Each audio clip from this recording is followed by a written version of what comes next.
नमस्कार मित्रांनो, भावी शिक्षक आणि शिक्षिकेंनो, टिप्स फॉर टीईटी मध्ये मी अक्षय वेरकर तुम्हा सर्वांचं स्वागत करतो।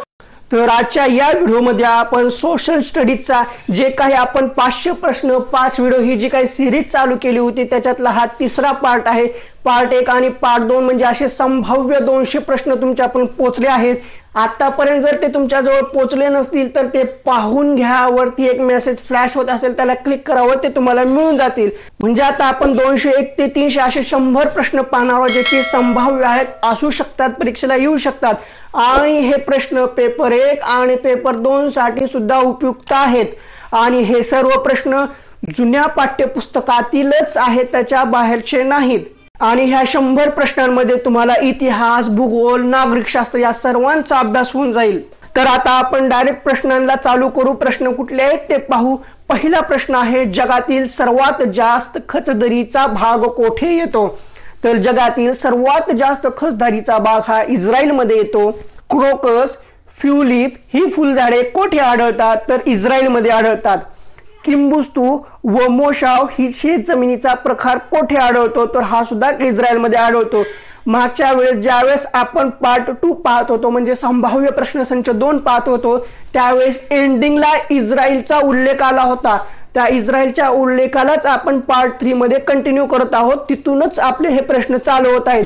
म्हणजे एक सलगपणा आहे, असं तुटक तुटक काही नाहीये संभाव्य प्रश्नसंचामध्ये।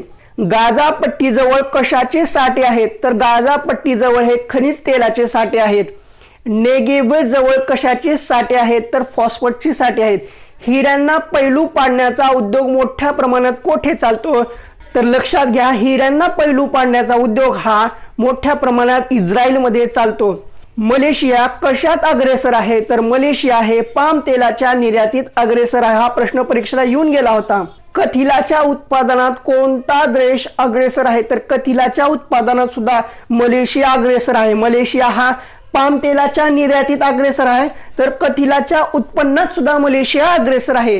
केलांग, मेलाका, क्वांटान ही बंदरे कोठे आहेत? तर केलांग, मोलाका, क्वांटान ही बंदरे मलेशियामध्ये आहेत। जपानी स्त्रिया वेगवेगळ्या पुष्परचना करतात त्याला काय म्हणतात? लक्षात घ्या, ज्या काही जपानी स्त्रिया आहेत त्या वेगवेगळ्या पुष्परचना करतात तर त्याला इक्रेबाना असे म्हणतात। तर परीक्षेमध्ये सरळ विचारलं जाऊ शकेल, तर इक्रेबाना म्हणजे काय? तर जपानी स्त्रिया वेगवेगळ्या पुष्परचना करतात त्याला इक्रेबाना म्हणतात। जपानी लोक कागदाच्या घड्या घालून विविध वस्तू बनवतात त्याला काय म्हणतात? तर ओरोगामी कला असे म्हणतात। आता जी काही इक्रेबाना होते, जपानी स्त्रिया वेगवेगळ्या पुष्परचना करतात त्याला इक्रेबाना करतात, त्याच्या ठिकाणी तुम्हाला ओरोगामी कला सुद्धा देऊ शकतात। तर इथं कन्फ्यूज होऊ नका, ज्यावेळेस जपानी स्त्रिया वेगवेगळ्या पुष्परचना करतात त्याला इक्रेबाना म्हणतात आणि जपानी लोक कागदाच्या घड्या घालून विविध वस्तू बनवतात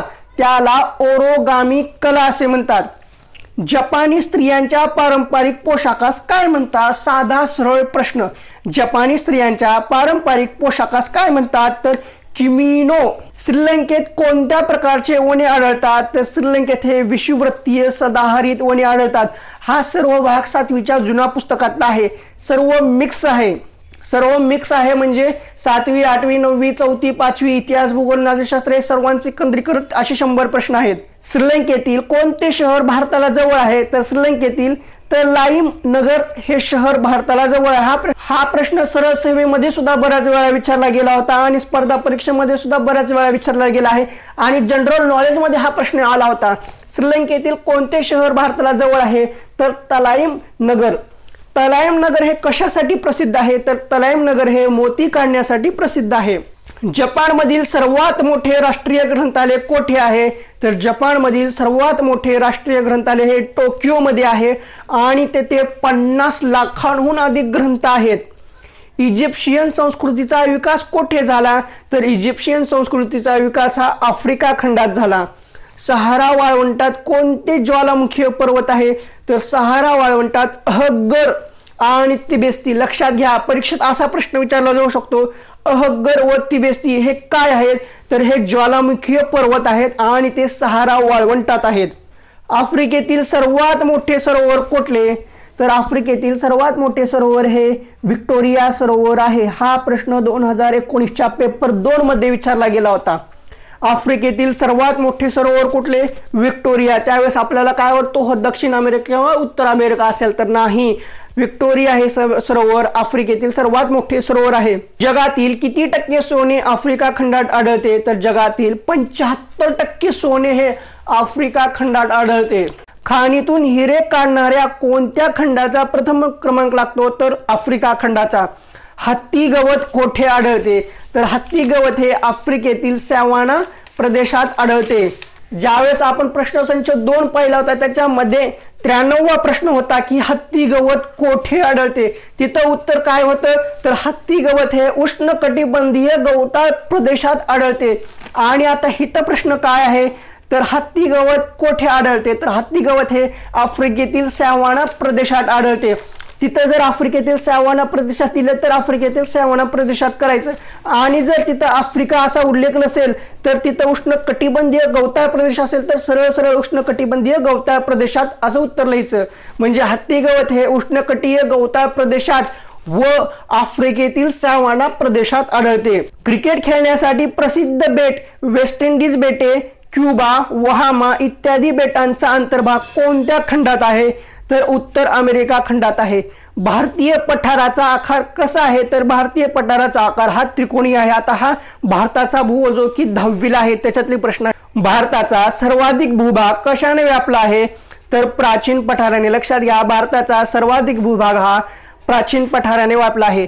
भारतीय द्वीपकल्पाचे दक्षिण टोक कोणते आहे? तर भारतीय द्वीपकल्पाचे दक्षिण टोक हे कन्याकुमारी आहे। भारतातील शीत वाळवंट कुठले? तर लडाख रांग। लक्षात घ्या, भारतातील शीत वाळवंट म्हणून लडाख रांगेला ओळखले जाते। शिवालिक टेकड्या कोणत्या?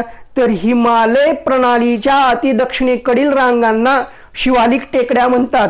वनमृदा कोणत्या रंगाची असते? तर वनमृदा ही गडद तपकिरी रंगाची असते। लक्षात राहू द्या, वनमृदा ही गडद तपकिरी रंगाची असते। भगीरथी नदीचा उगम कोठे होतो? तर भगीरथी नदीचा उगम हा गंगा नदीमध्ये होतो। नागा टेकड्यांमधील सर्वोच्च शिखर कुठले? तर सारामती 3226 मीटर हे आहे। नागा टेकड्यांमधील सर्वोच्च शिखर सारामती आहे। ब्रह्मपुत्रेची भारताची प्रमुख उपनदी कुठली? ब्रह्मपुत्रेची भारताची प्रमुख उपनदी कुठली? तर सुबनसिरी। बेसॉल्ट खडकांच्या रचनेला काय म्हणतात? बेसॉल्ट खडकांच्या रचनेला डेक्कन ट्रॅप म्हणतात। कर्नाटकाचे पठार कोणत्या नावाने ओळखले जाते? तर कर्नाटकाचे पठार हे मैदान या नावाने ओळखले जाते। म्हैसूर राजवाडा कोठे आहे? म्हैसूर राजवाडा हा कर्नाटक मध्ये आहे। दंडक अरण्य क्षेत्र कशासाठी प्रसिद्ध आहे? तर दंडक अरण्य क्षेत्र हे खनिजाच्या साठ्यांसाठी प्रसिद्ध आहे। दक्षिणेकडील उर्दू भाषेचे केंद्र कोणते? तर दक्षिणेकडील उर्दू भाषेचे केंद्र हे हैदराबाद आहे। केरळ राज्यात कोणती भाषा बोलली जाते? तर केरळ राज्यात मल्याळम भाषा बोलली जाते। कोणते पठार अनेक भाषा व वेगवेगळ्या लोकांचे माहेर घर आहे? लक्षात घ्या, कोणते पठार अनेक भाषा व वेगवेगळ्या लोकांचे माहेर घर आहे? तर दख्खनचे पठार। सर्वाधिक मोठी खिंड कुठली? तर उदम मंडलच्या दक्षिणेला असणारी पालघाट। सर्वाधिक मोठी खिंड कुठली? तर उद्गम मंडलच्या दक्षिणेला असलेली पालघाट। तमिळनाडूच्या किनाऱ्याला काय म्हणतात? तर तमिळनाडूच्या किनाऱ्याला कोरो मंडलचा किनारा असे म्हणतात। मन्नारचे आखात कशासाठी प्रसिद्ध आहे? तर मन्नारचे आखात हे मोत्यांच्या साठ्यासाठी प्रसिद्ध आहे। लक्षात असू द्या, मन्नारचे आखात हे मोत्यांच्या साठ्यासाठी प्रसिद्ध आहे। पुलकित कसले सरोवर आहे? तर पुलकित हे खाऱ्या पाण्याचे सरोवर आहे। महत्वाचं आहे, पुलकित कसले सरोवर आहे? तर ते खाऱ्या पाण्याचे सरोवर आहे। भारतातील सर्वात मोठे खाऱ्या पाण्याचे सरोवर कोणते? तर चिल्का सरोवर हे भारतातील सर्वात मोठे खाऱ्या पाण्याचे सरोवर आहे। अरबी समुद्रातील लक्षद्वीप समूहात किती बेटे आहेत? तर लक्षद्वीप समूहात 36 बेटे आहेत। उत्तर अंदमानात कोणती वृक्ष आढळतात? तर उत्तर अंदमानात आर्द्र सदाहरित वने आढळतात। लक्षात घ्या, उत्तर अंदमानात आर्द्र सदाहरित वने आढळतात। दक्षिण निकोबार बेटावर कोणती वने आढळतात? तर सदाहरित। उत्तर अंदमानात आर्द्र सदाहरित, दक्षिण निकोबार बेटावर सदाहरित। फर्निचर बनवण्यासाठी कोणते लाकूड वापरले जाते? तर फर्निचर बनवण्यासाठी महोगनी हे लाकूड वापरले जाते. भात वर्षातून 3दा कोठे पिकवला जातो? महत्वाचा प्रश्न आहे. भात वर्षातून 3दा कोठे पिकवला जातो? तर कावेरीच्या त्रिभुज प्रदेशात. आता हे जे काही इतके प्रश्न होते ते सर्व भूगोलाचे होते. आता इथून इतिहासाचे प्रश्न चालू होतात. वर्धमान महावीरांनी कोणती 3 रत्ने किंवा ज्याला त्रिरत्ने किंवा त्याला तत्व असं सुद्धा म्हणतात ती कोणती सांगितली? तर सम्यक दर्शन, सम्यक ज्ञान, सम्यक चरित्र. लक्षात द्या, सम्यक दर्शन, सम्यक ज्ञान आणि सम्यक चरित्र हे जे 3 आहेत ती महावीरांनी सांगितलेली त्रिरत्ने आहेत. गौतम बुद्धांचा जन्म कोठे झाला? तर नेपाळमधील लुंबिनी येथे. प्रतिपद म्हणजे काय? दुःख निवारण्याचा मार्ग म्हणजे प्रतिपद होय. कोसल राज्याची राजधानी कोणती? तर कोसल राज्याची राजधानी ही साकेत आहे. अवंतीच्या राजांपैकी महत्वाचा राजा कोण होता? तर प्रद्योत हा अवंतीच्या राजांपैकी महत्वाचा एक राजा होता. जे काही राजे आहेत, जे काही घराणे आहेत, मगध घ्या, आनंद घ्या, अवंती घ्या, कोसल घ्या, बहिमन घ्या, असे खूप काही घराणे राज्यसत्ता आहे. त्याच्यावर वारंवार प्रश्न पडतात आणि हे जे काही घराणे राज्यसत्ता आहेत ते 6वीचं जुनं इतिहासाचं पुस्तक आहे त्याच्यामध्ये आहेत. आपण ते नंतर सविस्तर मध्ये पाहणार आहोत. अवंतीचे राज्य कोणत्या राज्यात विलीन झाले? तर अवंतीचे राज्य हे मगध राज्यात विलीन झाले. नंद घराण्याच्या शेवटच्या राजाचे नाव काय? नंद घराण्याच्या शेवटच्या राजाचे नाव हे धनानंद आहे. लक्षात घ्या, धनानंद हा नंद घराण्याच्या शेवटचा राजा होता. मौर्य काळात राज्य कारभाराच्या सोयीसाठी साम्राज्याची किती विभागात विभागणी केली होती? तर मौर्य काळात राज्य कारभाराच्या सोयीसाठी साम्राज्याची 6 विभागात विभागणी केली होती. मिलिंद पन्न म्हणजे काय? तर मिलिंदांचे प्रश्न म्हणजे मिलिंद प्रश्न होय. लक्षात घ्या, मिलिंद पन्न म्हणजे मिलिंदांचे प्रश्न. गुप्त घराण्याचा संस्थापक कोण होता? तर गुप्त घराण्याचा संस्थापक हा श्रीगुप्त होता. सम्राट कनिष्क कोणत्या राज्यसत्तेचा राजा होता? लक्षात घ्या, सम्राट कनिष्क हा कुशाण राजसत्ता या सत्तेचा राजा होता. दर 5 वर्षांनी कोणता राजा आपली संपत्ती लोकांना वाटून टाकत असे? बघा किती महान राजा होता. तो होता हर्षवर्धन राजा, जो की वर्धन राज्यसत्तेचा होता. आणि आपले आजकालचे नेता बघा, एकदा निवडून आले की 5 वर्ष बरोबर लुटायला बसतात. आणि हा राजा हर्षवर्धन जो की वर्धन राज्यसत्तेचा होता तो दर 5 वर्षांनी आपली जेवढी काही संपत्ती जमलेली आहे ती सर्व संपत्ती लोकांना वाटून टाकत होता. पल्लवांची राजधानी कुठली? तर पल्लवांची राजधानी ही कांची आहे. आगम हे काय आहे? तर आगम हा जैन धर्मग्रंथ आहे. लक्षात घ्या, आगम हा जो आहे तो जैन धर्मग्रंथ आहे. रोमन साम्राज्य कधी लयास गेले? तर रोमन साम्राज्य हे इसवी सनाच्या 5व्या शतकामध्ये, इसवी सनाच्या 5व्या शतकामध्ये रोमन साम्राज्य लयास गेले. स्पेन मधील कोणते विद्यापीठ महत्वाचे होते? स्पेन मधील कोणते विद्यापीठ महत्वाचे होते? तर स्पेन मधील कार्डोवा हे विद्यापीठ महत्वाचे होते. चोळ सत्तेचे महत्व कधी कमी झाले? चोळ सत्तेचे महत्व हे 12व्या शतकात कमी झाले. गाहडवाळ सत्तेचा संस्थापक कोण? तर गाहडवाळ संस्थेचा संस्थापक चंद्रदेव होता. आता तुम्ही प्रश्न 1 संच पाहिला, 2 पाहिला, आपण 3रा पाहतोय. तिन्ही प्रश्न संच हे एकमेकांपासून पूर्णपणे वेगळे आहेत.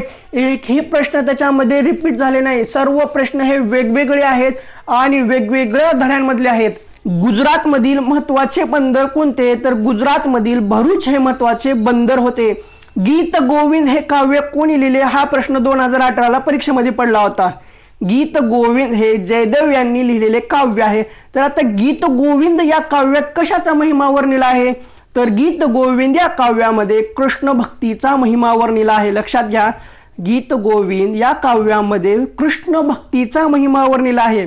तमिळ भाषेत रामायण कोणी लिहिले? तर तमिळ भाषेत रामायण हे कवी कम्मण यांनी लिहिले. लक्षात घ्या, तमिळ भाषेत रामायण कवी कम्मण यांनी लिहिले. मराठी भाषेचा आद्य कवी कोणास मानले जाते? मराठी भाषेचा आद्य कवी हे मुकुंदराज यांनाच मानले जाते. अल्तमशने कोणते चांदीचे नाणे पाडले? लक्षात घ्या, अल्तमशने कोणते चांदीचे नाणे पाडले? तर टंका. टंका हे चांदीचे नाणे कोण मानले? अल्तमशने. हा सुद्धा प्रश्न आपल्या टीईटीच्या पेपरला येऊन गेलेला आहे, पेपर 2 मध्ये. अमीर खुसरो कोण होता? अमीर सिद्दीकी नाही, अमीर खुसरो कोण होता? अमीर खुसरो हा प्रसिद्ध तत्वज्ञ व कवी होता. अमीर खुसरो हा प्रसिद्ध तत्वज्ञ व कवी होता. कृषी विभाग कोणी सुरू केला? तर कृषी विभाग हा मोहम्मद तुगलक यांनी सुरू केला. विजयनगरचा पहिला राजा कोण? तर विजयनगरचा पहिला राजा हा हरिहर होता. हरिहर हा विजयनगरचा पहिला राजा होता. फ्रेंच समाजात किती वर्ग होते? तर फ्रेंच समाजात 3 वर्ग होते. मुघल सत्तेला उतरती कळा कधी लागली? तर औरंगजेब बादशाहच्या मृत्यूनंतर. सामाजिक विषमता दूर करण्यासाठी केरळमध्ये सुधारणा चळवळ कुणी उभारली? लक्षात घ्या, सामाजिक विषमता दूर करण्यासाठी केरळमध्ये सुधारणा चळवळ कुणी उभारली? तर नारायण गुरु. जोड्या लावामध्ये सुद्धा येऊ शकतं. सुधारणा चळवळ कुणाची आहे? तर नारायण गुरुची आहे. स्त्री विषयक अनिष्ट रूढींवर टीका कोणी केली? तर गोपाळ हरी देशमुख यांनी स्त्री विषयक अनिष्ट रूढींवर टीका केली. विटाळ विध्वंसन कोणी लिहिले? तर वलंगकर यांनी विटाळ विध्वंसन लिहिले. लक्षात घ्या, विटाळ विध्वंसन कोणी लिहिले? तर वलंगकर यांनी लिहिले. सायमन कमिशनची नियुक्ती कधी झाली? तर सायमन कमिशनची नियुक्ती ही 1927 ला झाली. शेरशाह सूर्याने कोणते नाणे सुरू केले? तर शेरशाह सूर्याने रुपया हे नाणे सुरू केले. लक्षात घ्या, रुपया हे नाणे कोण सुरू केले? तर शेरशाह सूर याने रुपया हे नाणे सुरू केले. अकबराला शेवटपर्यंत काय जिंकून घेता आले नाही? तर अकबराला शेवटपर्यंत मेवाड जिंकून घेता आले नाही. आता हा जो काही घटक चालू झाला आहे तो नागरिक शास्त्राचा भाग आहे.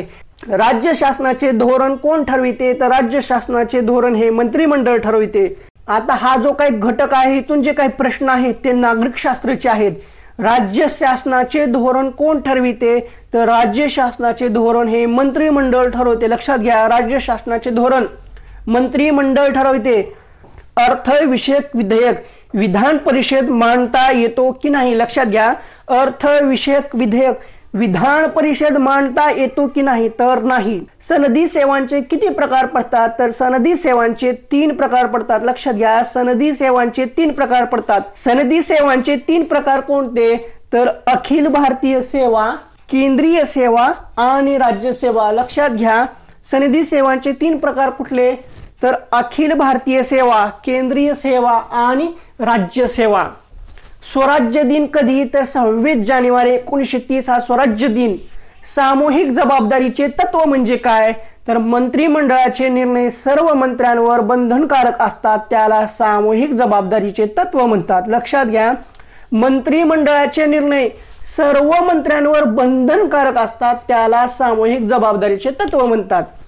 शून्य प्रहर म्हणजे काय? तर अधिवेशन काळात दुपारी 12चा काळ शून्य प्रहर म्हणून ओळखला जातो. खूप महत्वाचा आहे, अधिवेशन काळात 12चा काळ शून्य प्रहर म्हणून ओळखला जातो. इंग्लंडचे संविधान कधी विकसित झाले? तर 1215 साली झालेल्या मॅग्ना कार्टा करारापासून इंग्लंडचे संविधान विकसित झाले. 1215 साली झालेल्या मॅग्ना कार्टा करारापासून इंग्लंडचे संविधान हे विकसित झाले. अमेरिकेचे संविधान कधी अंमलात आले? तर अमेरिकेचे संविधान हे 1789 मध्ये अंमलात आले. अमेरिकेच्या संविधानात किती कलम आहेत? लक्षात घ्या, अमेरिकेच्या संविधानात 7 कलम आहेत. 7 कलमी म्हणून त्याला ओळखले जाते. अमेरिकेचे संविधान हे 7 कलमी म्हणून ओळखले जाते. त्याच्यामध्ये 7 कलम आहेत. स्थायी सभागृह कोणते? तर राज्यसभा हे स्थायी सभागृह आहे. घटना दुरुस्तीचा अधिकार कोणाला आहे? तर घटना दुरुस्तीचा अधिकार हा राज्यसभेला आहे. राज्यसभेचा कार्यकाळ किती? तर 6 वर्ष. घटना दुरुस्तीचा अधिकार राज्यसभेला आहे आणि राज्यसभा हे स्थायी सभागृह आहे. राज्यसभेचा कार्यकाळ किती वर्ष असतो? 6 वर्ष असतो. राष्ट्रपती आपला राजीनामा कोणाकडे देतात? तर राष्ट्रपती आपला राजीनामा हे उपराष्ट्रपतीकडे देतात आणि उपराष्ट्रपती हा आपला राजीनामा राष्ट्रपतीकडे देतात. तर अशा पद्धतीने हा 100 प्रश्नांचा प्रश्नसंच संपलेला आहे. म्हणजे आता तुमच्याकडे असे 300 महत्वाचे संभाव्य प्रश्न आलेले आहेत. ते सर्वच्या सर्व तुम्ही लिहून घ्या, रोज वाचा. हे जे काही संभाव्य प्रश्नसंच मी तुम्हाला देतोय असे 100-100चे असे 5 गट म्हणजे 5 व्हिडिओ देतोय.